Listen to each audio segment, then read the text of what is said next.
From Korea to Germany.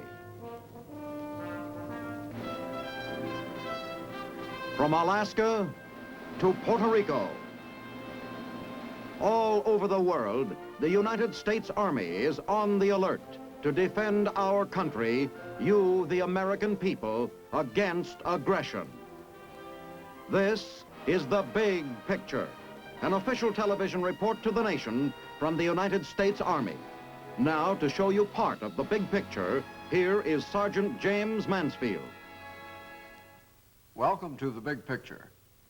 Today, we bring you the last in our series of programs dedicated to the American combat infantryman, the soldier who proudly wears the blue badge of courage.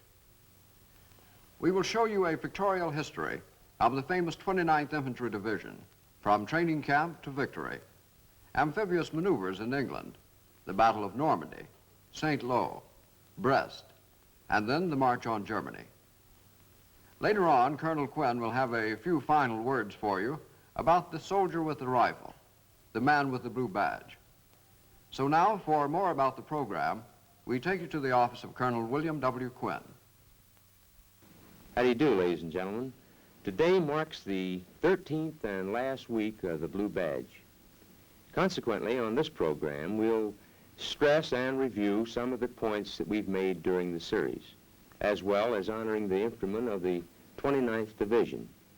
We plan also to trace for you the evolution of the rifleman from 1776 until the present day. But now, the famed 29th Infantry Division, the blue and the gray.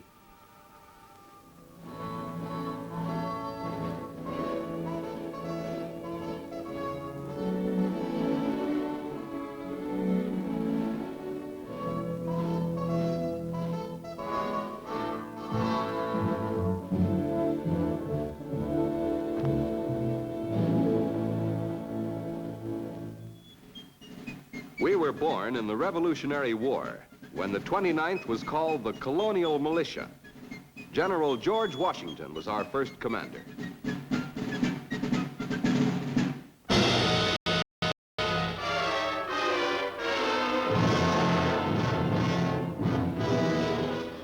It took a civil war to team up the blue with the gray. And after that, the North and South became one side, the United States. In World War I, our slogan was, 29, let's go. And we went to catch up with the Kaiser. And when World War II exploded, the 29th was on the go again. Believe me, brother, we made tracks because we had a date. But with the equipment of those early days, it looked like we'd never make it. It was 29, let's go, rain or shine. And a 10-minute break felt like a 2 weeks vacation with pay.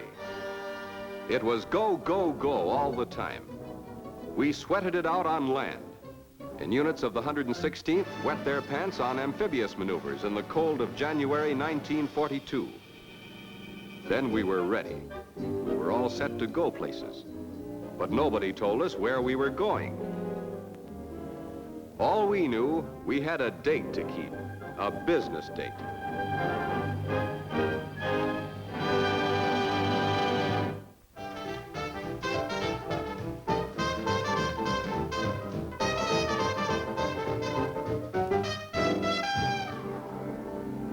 Scotland greeted us with music and a heavy, cold fog. England looked better in the guidebooks they gave us. English fog and rain in the moors. But the training was strictly American style. 12 hours a day, 7 days a week, and no pay for overtime. And if we ever forgot for 1 minute why we were there, why, Jerry would send over his reminder notes every hour on the hour.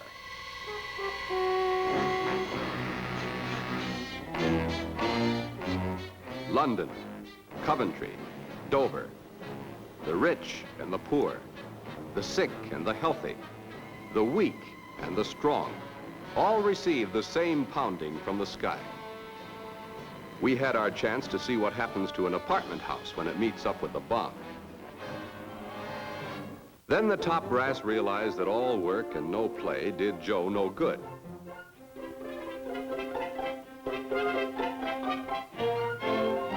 So we toasted merry old England, and drank enough tea and warm beer to float the whole British Navy. Spring was in the air.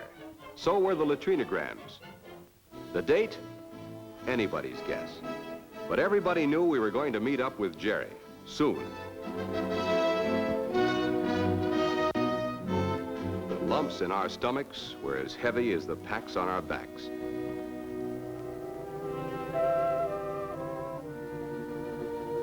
Eisenhower said, "The eyes of the world are upon you."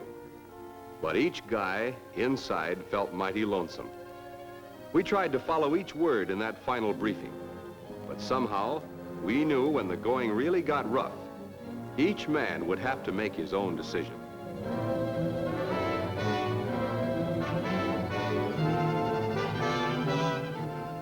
Over 1,000 planes went in ahead of us, but not just to show us the way.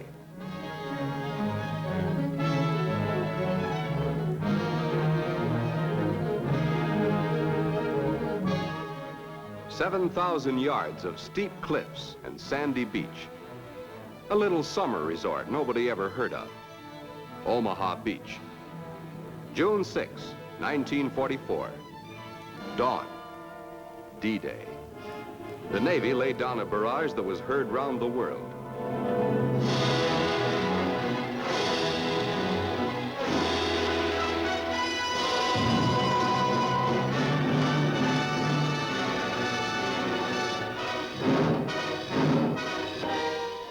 And the Air Force provided that much-needed umbrella.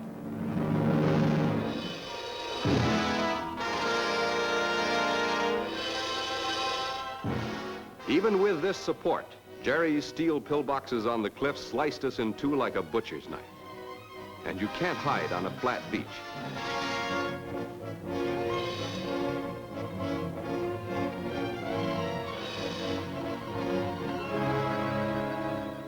But we knew the whole world was watching us. We graduated from kindergarten that first morning. By the next morning, we had gone through college and got our master's degree by pushing back the so-called master race. It was 29, let's go. And we went. The going was slow but sure. We had made a date, and we were going to keep it. We never stood still. We moved up to San Lo, 20 miles covered with blood, sweat, and tears all the way. Julius Caesar fought these hedgerows 2,000 years ago. It was a picnic for him compared to what we took.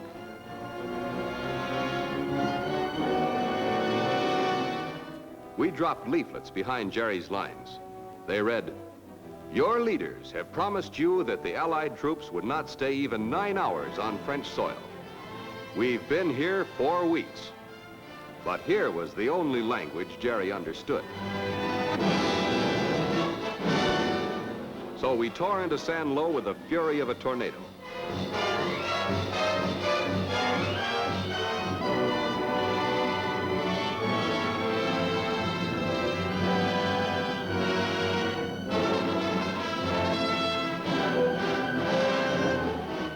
Paid silent tribute to Major Tom Howe, famed Major of San Lo, whose "See you in San Lo" became our battle cry in that fight. In 5 weeks, Jerry was blown out of San Lo.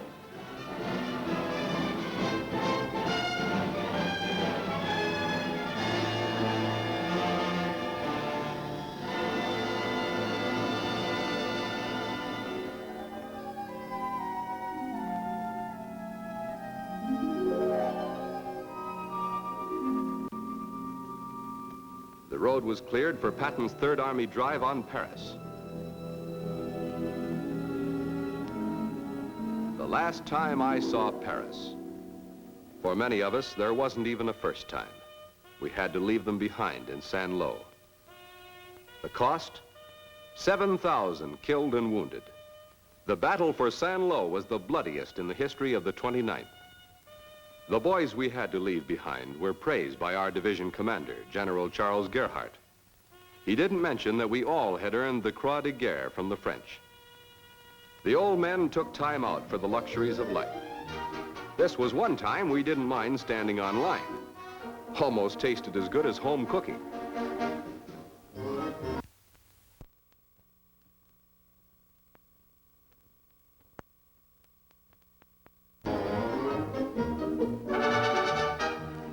They took care of the inner man and the outer man. A few luxuries. A chance to clean up with soap and hot water. Brush up on a little American humor. And catch up on letter writing. Somebody must have read our letters. They answered special delivery. Before we knew it, it was 29, let's go. Our first look at towns untouched by bombs. Hitler had been here before us. We didn't see an able-bodied man.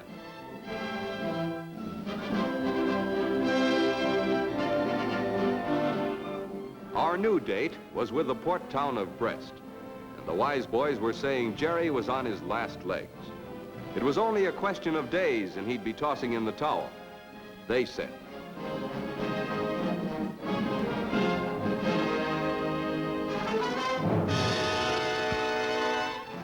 But the shells Jerry tossed at us told a different story. They held on to every apple orchard as if it were worth $1 million.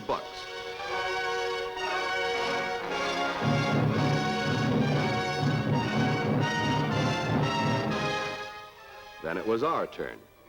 We hit them with everything but the ring posts.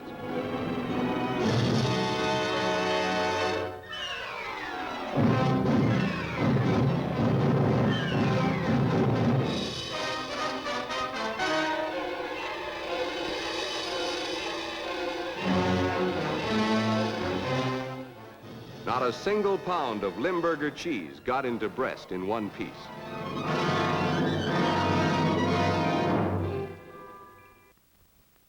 Generals Simpson and Gerhardt were on hand to map out any change of plan. We found out what Hitler meant when he gave the order. Hold Brest at all costs for 3 months. That order cost many a Jerry his future.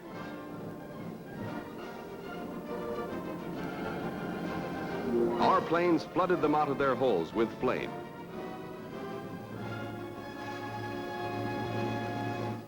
Washed them out into the open, gasping for breath. But the thousands of prisoners we took didn't pay for a single buddy we'd lost in the taking. The newspapers said we were mopping up, but Sherman had a better word for it.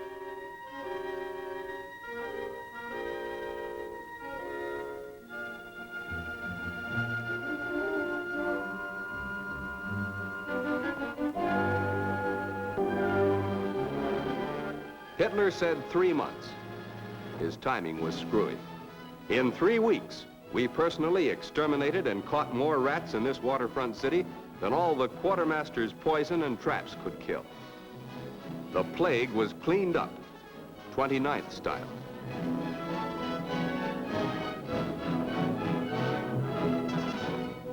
"13,000 little Hitlers having a lot of fun. Up came the 29th. And then there were none.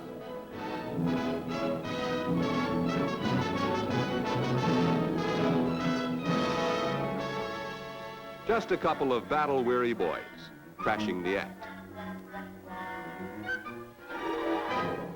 Nothing was left alive in that skeleton city on that warm September day. The port of Brest lay dead before our eyes.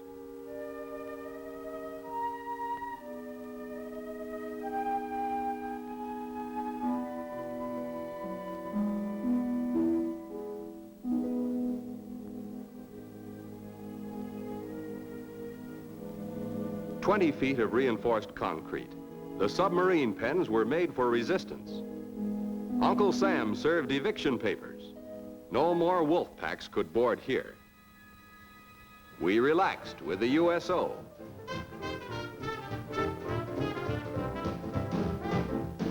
After a new lease on life, we moved 650 miles across France to another heavy date at the German border. The war had stopped there, and was waiting for us to catch up with it. All we'd known so far was hedgerow fighting, but this was Germany, flat and dank, Jerry's own home grounds, and we knew he'd hang on to it. Concealed pillboxes, concrete emplacements. Every kind of man-made obstacle was thrown in our path. We blasted through town after town. Kreuzrath, Bergden, Hatterat. Seemed like we began every battle in the dead of night. Nobody ever got any sleep anymore. Every man who went into Schierwaldenrath was either killed or captured. Company K of the 115th was completely wiped out. When Company C ran into a Kraut ambush, it looked like curtains.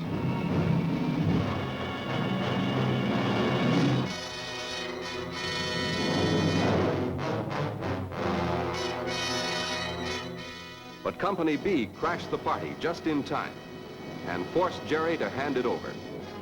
When it was too early to hit the sack, we ambled down to the kitchen and watched them beat up the batter for tomorrow's pancakes.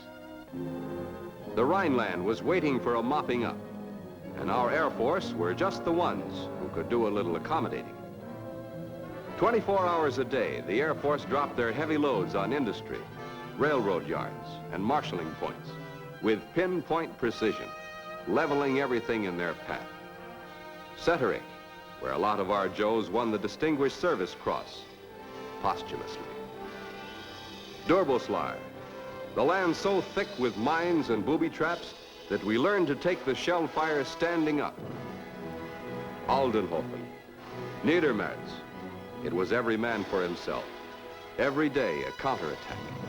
We fired over 1,700 rounds of smoke in one day.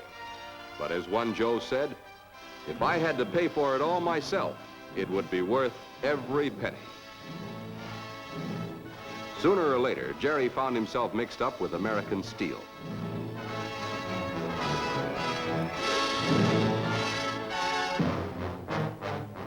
The heat was on. Each time he looked skyward, he was greeted with a burst of American calling cards. On December 9th, the west bank of the Rohr River was cleared. We holed in from December to February, staring at Jülich from the west bank of the Rohr River. While the First Army pressed closer to Jerry's 7 giant dams, we waited out the winter, anxious to finish this assignment. We had our own Christmas Eve. We heard the Jerry voices across the river. Funny, they were singing the same songs. Our guards were alert for enemy patrols day and night. Many an innocent rabbit caught it from our nervous Nellies. By February, the 9th Army had secured the last dam. But Jülich, 2,000 years old, which had known Julius Caesar, Bismarck, and the Kaiser, still lay across the river, untaken. Twice the brass made plans, and twice the river floods changed them. At last, we were ready to roll. We sweated out the command to cross.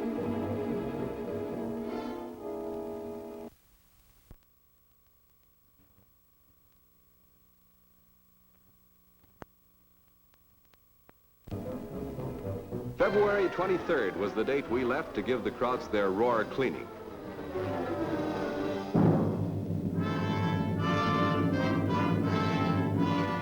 Our smoke screens blew back in our faces, so we gave them up and went for Jülich without cover.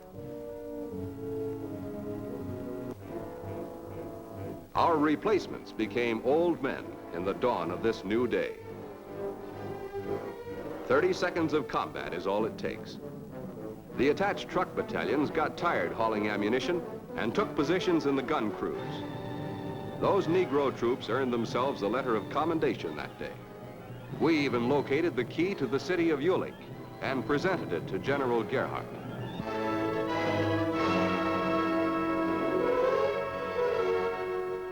Jerry was crying uncle, but we were going so fast we couldn't even stop to listen. We took the attack into München-Gladbach on the 1st of March. The Nazi mark was branded on the faces of the DPs. And then we had a quick view of the Rhine. Chemical engineers supplied the smoke. Navy supplied the boats. 29th Division supplied the men. We captured the entire German V-2 rocket division, and the end was near. And when we met the Russians, it was easy to translate VE Day. Victory is the same in any language.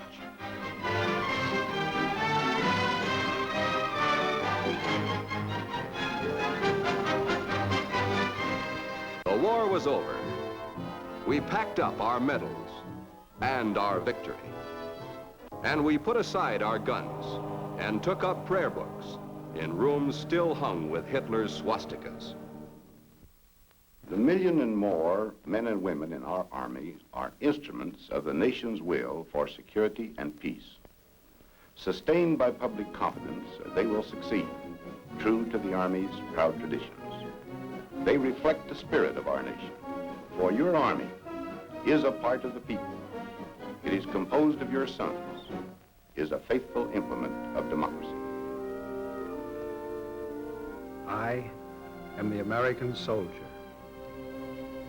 For the American people, my family, my fellows, my sons to come, I